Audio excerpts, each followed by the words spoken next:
ప్రభువు నామమునకు మహిమ కలుగునుగాక. ఈ ఉదయకాలము మీకందరికీ వందనాలు తెలియచేస్తున్నాను. ఈ దినము మిమ్ములను బలపరచు దేవుని మాట, స్వస్థత నీకు శీఘ్రముగా లభించును. యెషయా గ్రంథము 58వ అధ్యాయము 8వ వచనం.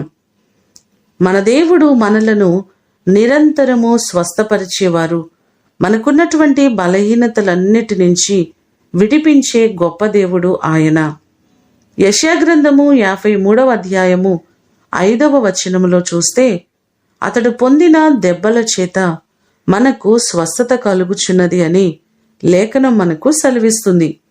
మనము బలహీనులముగా ఉన్నప్పటికీ మన దేవుడు ఆయన పొందిన దెబ్బల చేత మనకు స్వస్థతను అనుగ్రహించారు. ఎన్నో మారులు మన బలహీనతల నుంచి విడిపించి సజీవులుగా మనలను నిలవబెట్టిన గొప్ప దేవుడు ఆయన.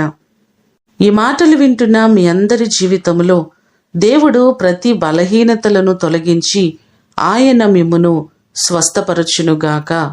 ప్రార్థన చేసుకుందాం. పరలోకమందున్న మా తండ్రి, మీ పాదములకు వందనాలు, స్తోత్రాలు ప్రభువా. మీరు మమ్మలను స్వస్థపరిచే దేవుడవు, ఆరోగ్యమును అనుగ్రహించే దేవుడవు. నీ కృప చేత ఎన్నో మారులు మమ్మలను స్వస్థపరిచారు. మేము బలహీనులుగా ఉన్నప్పుడు, అనారోగ్యముల చేత బాధపడుతున్న సందర్భాలలో మీరు విడిచిపెట్టక మా వెన్నంటూ ఉండి మమ్మలను బలపరిచిన దేవుడు మీరే ప్రభువా. నీ కృప చేత మా ప్రియులెల్లరినీ జ్ఞాపకం చేసుకోండి.